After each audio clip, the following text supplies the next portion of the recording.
Good afternoon. My name is Mark Booth. I'm with the law firm of Rogers, Morrison, Ziegler in Fort Lauderdale. I represent the appellant plaintiff below Citibank. I'd like to reserve 2 minutes for rebuttal. What we're asking this court to do is to reverse the lower court ruling on a 57105 attorney's fees motion in favor of the defendant association in this foreclosure action. The borrower, Jason Parent, didn't even own the property at the time of trial. I'm not sure if he may have owned it at the time it was filed, but the association had foreclosed him out and became the owner of the property. We submit that there is no substantial or competent evidence that the plaintiff knew or should have known that it could not prove standing when the action was filed. And because there was no substantial competent evidence to prove that shown at the fee hearing, the lower court committed reversible error.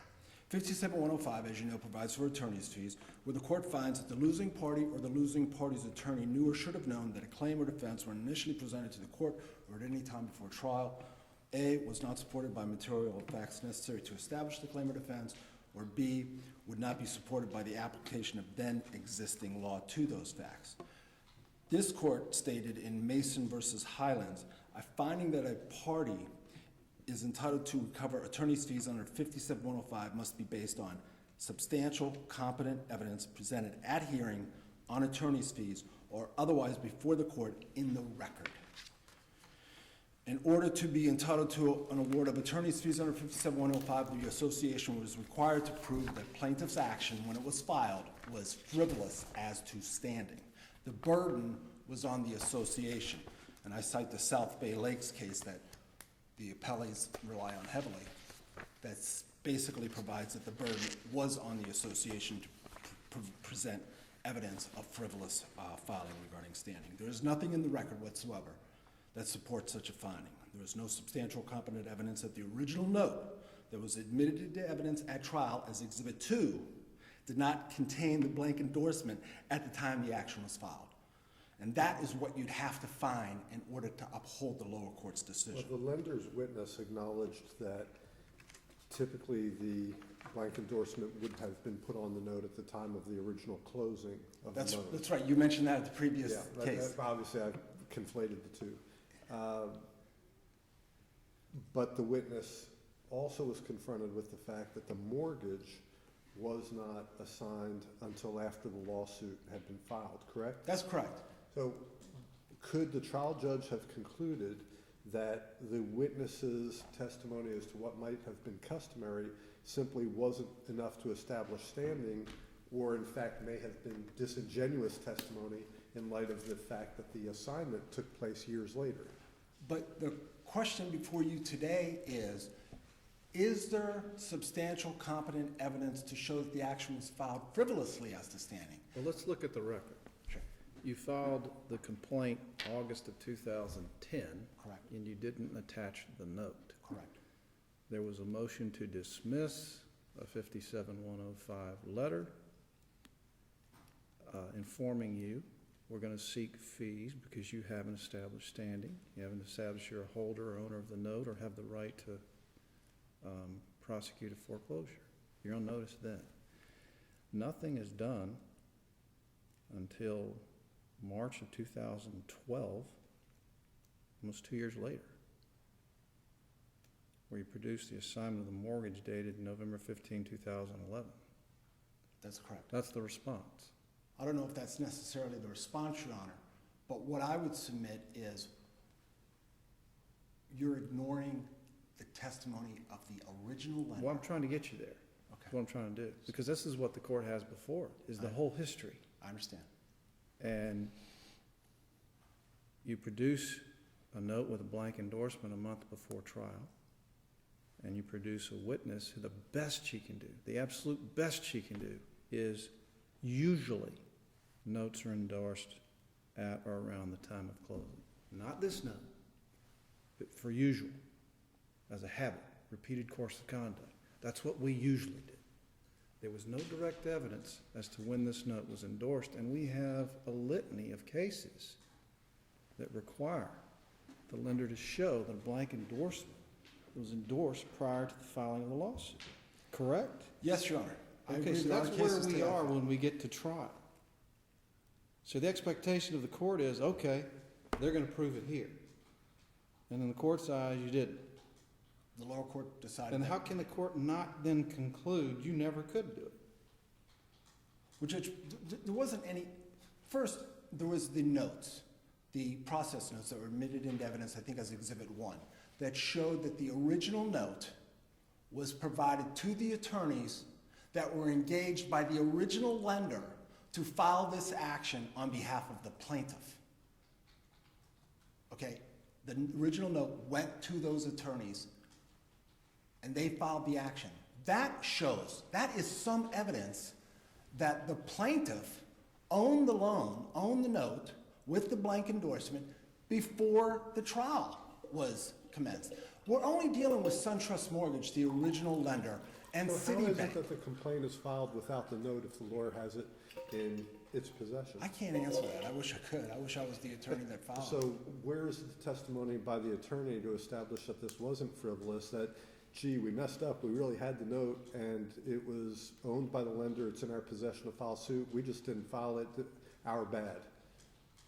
But where is the evidence that shows that the blank endorsement was not on the note before the action was Well, filed? it seems like the trial court did not buy the witness's testimony as to what customarily happened, that that's what happened in this instance. And in that instance, And you're not challenging that, in fact, the trial court got it wrong on standing, right? And that appeals, that ship has sailed. I'm not here challenging that, but I still submitted in my brief and argued that there was evidence of standing at the trial. When did the other side file their 57-105 notice?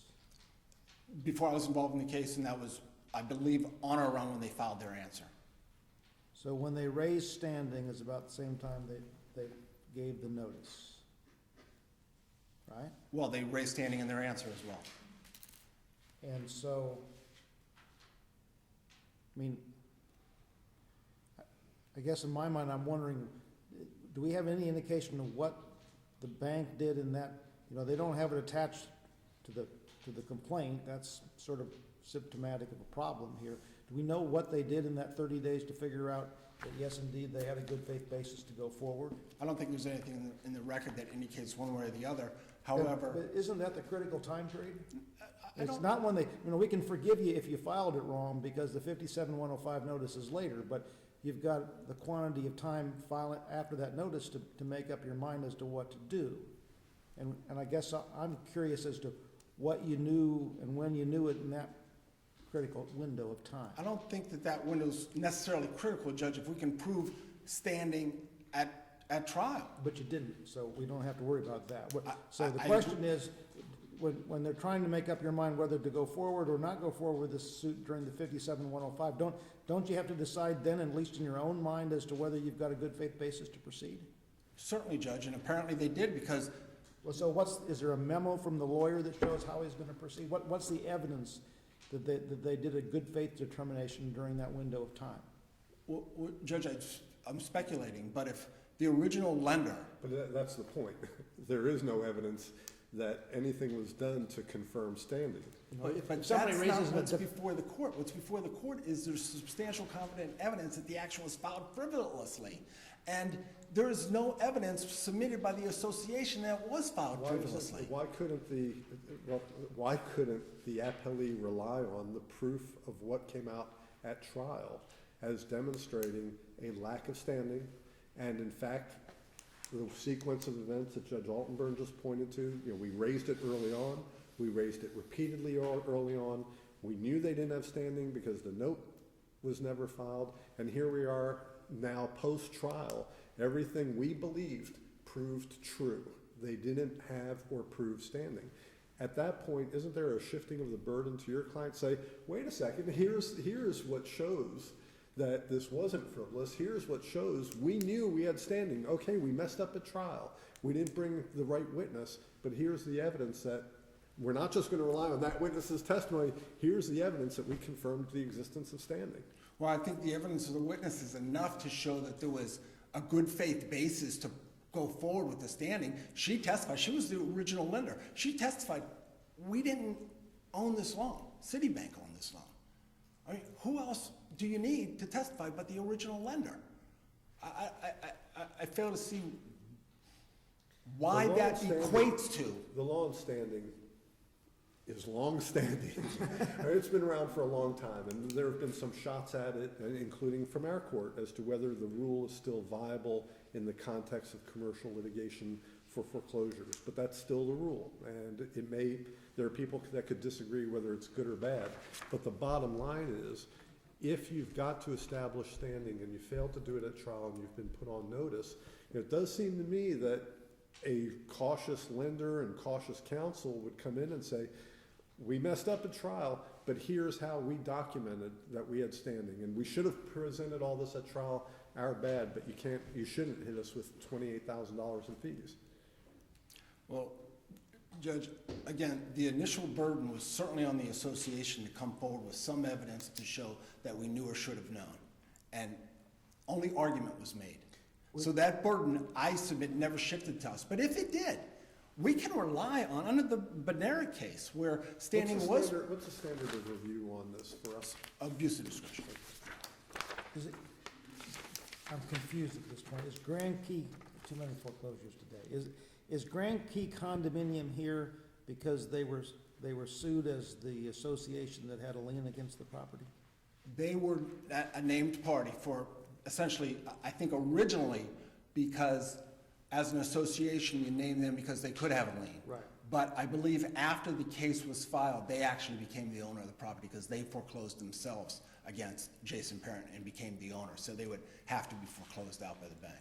Well, that's a big debate about that, but at least they had to be foreclosed out because of the lien.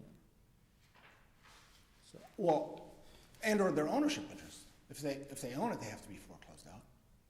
but they became the owner after the pendency. Correct. Subject to the list Initially, pending. and I believe, I think I'm accurate, when the case was originally filed. This is one of these it was- county court foreclosures where they purchase at the county court foreclosure? The association did? Yeah, The association foreclosed its own lien and acquired through its Okay. foreclosure sale, yes. all right. Yeah, the Weidner case, standing was proved by introducing the original note with a blank endorsement, as we had here, and testimony of a witness who traced the loan from the inception, when it was being serviced by a processor, to the date when plaintiff received the documents to proceed with the foreclosure proceedings. We have very similar case before the court. Ms. Alston, and I can't stress enough, she was the original lender that came to court and the only one that testified, unrebutted, that we didn't own this loan. She testified that, and a document was presented as evidence that showed that the note was turned over to the attorneys, that the original lender engaged to file the suit on behalf of Citibank. So under the Weidner case, I would submit that there was enough. And also, there's a case under the 4th DCA that I cited in my reply brief, known as Progrero versus Bank of America. In that, and I'm quoting, the court said, quote, plaintiff need not prove the exact date of a necessary endorsement to show standing. Testimony that the endorsement was effective before the filing will suffice. That's what we had here. In that case, the witness simply testified it was the policy and procedures that notes were endorsed before the filing. In our case, unrebutted, Ms. Alston testified endorsements are done at or around the time of closing. Now, I agree. Apparently, the lower court didn't accept that. But that is a showing of standing that is sufficient for this court to see that this case was not frivolous. When the lower court at the fee hearing issued its ruling, and I'm quoting the lower court, and its oral ruling, it stated to me, quote, Mr. Booth, unfortunately, I'm going to stand by my original. And then he stopped and said, well, I'm going to find that he's entitled to attorney's fees, which appears that the lower court was going with the fact that the case got dismissed, that was enough to grant the association attorney's fees. That isn't enough. Did anybody ask the court to make a more specific finding at that time? I don't believe so, no. So for all we know, the court was following the law, it just was not saying the magic words in the process. I don't know that he was following the law. I mean, to stand by your original, you gotta do more than stand by your original decision. You gotta find substantial and competent evidence that the bank knew or should have known that the case was frivolous. That's what you gotta have. But just because the case got dismissed is not enough, and that's the Mason versus Highlands case. This court said, failing to state a cause of action is not in and of itself sufficient basis to support a finding that a claim was so lacking in merit as to justify an award of fees. And then there's the Ship Construction and Funding Services. It's out of the 11th Circuit, and in there, the court found that a claim has been determined not to be frivolous for awarding attorney's fees under 57-105, even where the plaintiff's claims fails due to insufficient evidence to prove the existence of a genuine issue of material fact.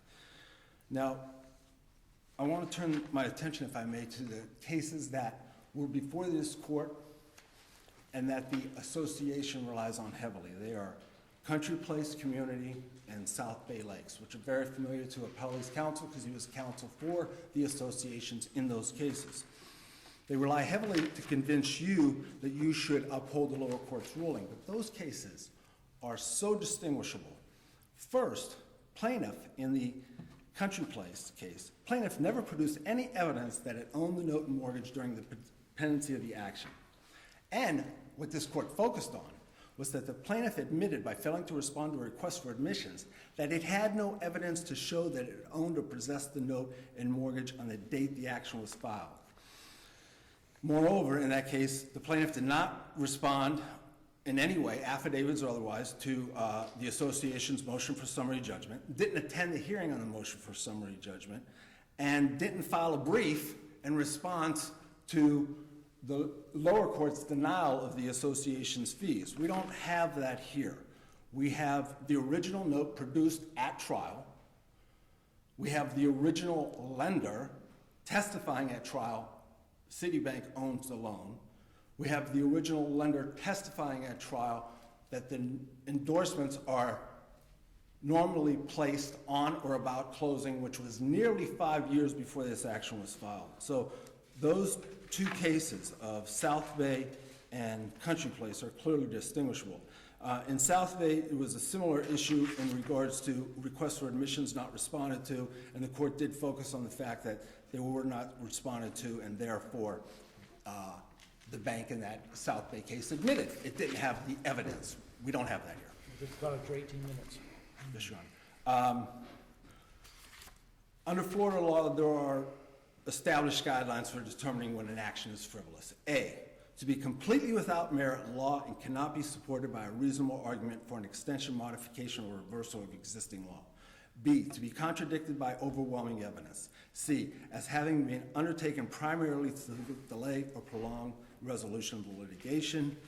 And D, asserting material statements that are false. You don't have any of that here.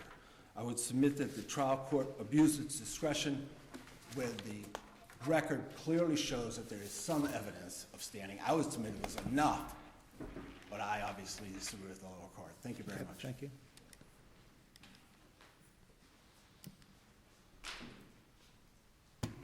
May it please the court. I'm Leslie M. Conklin. I represent Grand Key Condominium Association. And in this case, I'm troubled by a lot of things that happened in this case. First, a verified complaint was filed without the note being attached. What was the point of the Florida Supreme Court, adopting the rule saying that the complaints would be verified by the plaintiff? And in this case, they verified it. You don't check to see if the exhibits are attached. My argument at trial. This complaint was filed in 2010? In March of 2010. It became effective February 11th, 2010. Keep in mind, though, that's a pretty point, actually. I bring it up in the answer and affirmative defenses. You didn't attach the note. I bring it up in the motion for attorney's fees, which I served at the very same time as the answer and affirmative defenses. Were you answering as the condominium association, as the lien holder at that time? Actually, I don't know the answer to that, whether it was foreclosed prior to that or whether. I know that during the testimony at trial, I think during argument, I mentioned that. But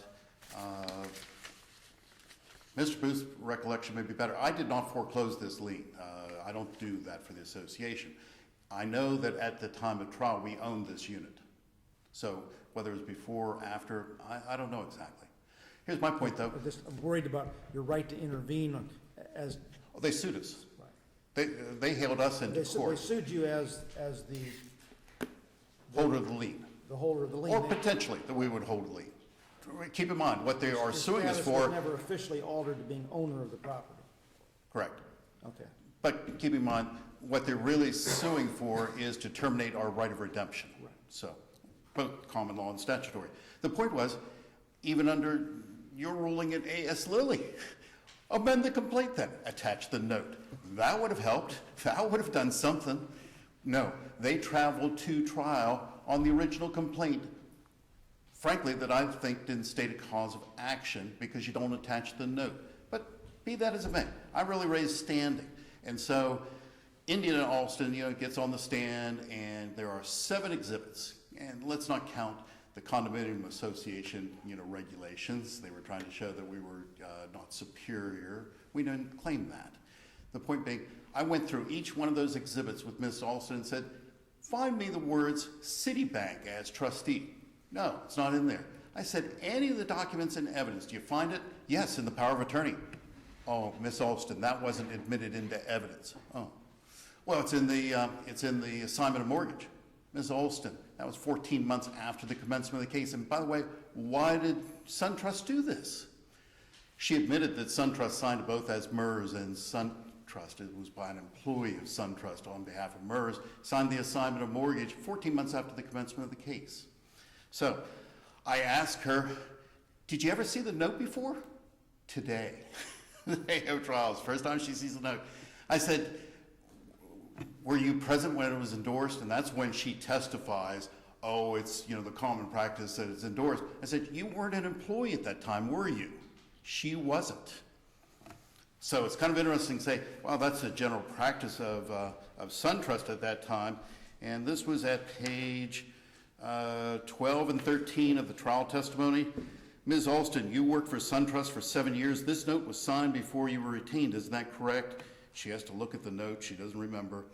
I'm sorry. Were you, yes, you were an employee, or no, you weren't an employee? Answer, yes, it was before. Okay. You weren't present at the time the endorsement was put on that note? No, I was not. When was the first time you saw the original note? Today. So you wouldn't know when the endorsement was put on the note. Well, I did see a copy of the note, of course. Question, I didn't ask that. I said on the original note, there's no date on it. You weren't present when the note was endorsed. Do you know when the endorsement was put on the note? We do not date our endorsements. Judge, in his ruling before entering the final judgment, granting my motion for involuntary dismissal, I'd gone through each one of the exhibits and said, find the plaintiff's name anywhere mentioned on there. Keep in mind, PSA didn't come into evidence, didn't offer it. Nothing of the usual things to show that a trust held this note. And so the judge says, at the end of the day, not a single document in evidence lines up to this plaintiff. So we get to and they file a motion for rehearing of the involuntary dismissal. It's denied.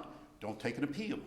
I claimed in the brief, well, that's law of the case. The judge found you had no standing.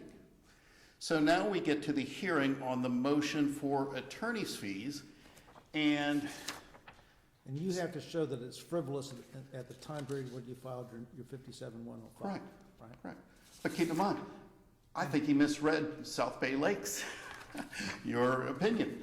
And at, let's see, it's at page 1241 of that opinion. At a minimum, the association established a prima facie case that the bank or its attorneys knew or should have known that the bank had no standing to bring this lawsuit before the association served its motion for attorney's fees. Keep in mind, what I raised initially was, where's your evidence of standing? You didn't attach the note. So there's no endorsement, there's no allonge, there's no assignment. Keep in mind, the same day I sent out the motion and the answer to affirmative defenses, I also served the request for admissions. And I said, admit that no copy of the note was attached. They admitted it. I said, admit that there's no assignment of mortgage recorded in the Hillsborough County Public Records as of the date of, commencement. They admitted that. So at that point, I'm saying you have presented nothing to show standing. We traveled to trial on the original complaint. They lose on standing. Obviously, the judge didn't accept Ms. Alston's testimony and rejected it. Of the 7 trial exhibits that come into evidence, not one of them points to ownership or standing by this plaintiff. And so we get back to South Bay Lakes. At a minimum, the association established a prima facie case that its bank or its attorneys knew or should have known the bank had no standing to bring this lawsuit. Final judgment says, I'm dismissing because of no standing.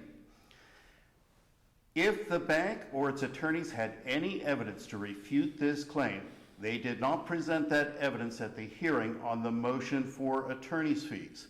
They come to the motion for attorney's fees without a witness, without any documentary evidence, and what do they do again? Make an argument, oh, Ms. Alston testified that, we had standing, an employee who wasn't even working for SunTrust at the time that it supposedly was transferred. And so the judge rejects it once again, and he makes findings once again on the order granting the motion for attorney's fees as to liability. The point was, if it wasn't law of the case, you took a motion for rehearing, the final judgment said you had no standing. You don't take it on appeal. Then you come to the hearing on the motion for attorney's fees. As you pointed out, you didn't bring any witnesses, you didn't put on anything that was different than what the trial, you just basically re-argued again. It's offensive, frankly. You re-argue again after losing the motion for rehearing, and then you make the same argument again on the motion for attorney's fees. Oh, we had standing. That seems disingenuous to me. So the court makes additional findings. And from the order on liability, I'm quoting further, as there was no copy of the promissory note attached to the complaint, no assignment of mortgage recorded in the public records as of the date of filing the complaint, and none of the trial exhibits admitted in evidence by Citibank demonstrated that it had standing to bring this lawsuit, the court finds that Citibank and its attorneys knew or should have known that Citibank's claim of standing when initially presented to the court or at any time before trial was not supported by the material facts necessary to establish claim, not supported by the applicable then existing law. I gave a notice of supplemental authority to the court, and I believe this is Judge Wallace's opinion, but Judge Sleep was on the panel, and that was Florida Power versus First Baptist Institutional, and that is, wow, you don't do anything to overturn the final judgment, but you'd like to come in on the attorney's fees and make an untimely collateral attack on standing. Now you'd like to prove up standing, but you don't bring any witnesses, you don't bring any testimony, you don't file an affidavit, you don't bring anything to the hearing on the motion for attorney's fees. Since it's an abuse of discretion standing, as I understand from a lecture I heard one time by Judge Diamond from the 3rd District, that is equivalent to no reasonable judge would so rule. I submit that almost any reasonable judge would so rule. I think it goes at least through a first test to make sure that there's competent, substantial evidence of frivolousness before we get to that discretionary part. But if it's based upon that the 57-105 said no standing, and the final judgment said no standing, motion for rehearing denied, no appeal, no standing. If you want to put on something else, bring it to the hearing. I don't know. He says the burden was on me. Should I have brought Ms. Alston back to the court and gone back through all the evidence? I don't think so. I think it was raised judicata. They had no standing. But you opened the door for them in South Bay Lakes and said, well, at least bring something to the hearing on the motion for attorney's fees. I haven't heard anything today as to the second issue where he said about reserving jurisdiction in the final judgment. So thank you, Your Honor. Unless you have any questions, thank you. Thanks. I have a few minutes, Your Honor. You have 2 minutes. I would raise the question. Could the lower court have accepted Ms. Alston's testimony? Under Bednarik, your own case, it could have, and it would have been upheld. So if the lower court could have accepted Ms. Olson's testimony, but didn't. Does that mean that we filed this action frivolously? Where's the proof that where's any proof whatsoever that the bank filed this action frivolously? Are you suggesting that the trial court could not rely on everything that came out at trial in order to determine frivolousness? There wasn't enough. There wasn't enough to show that the bank knew or should have known that it didn't own this loan when it filed the suit, especially when you got the original lender saying they own the loan. Thank you. Okay, thank you. That concludes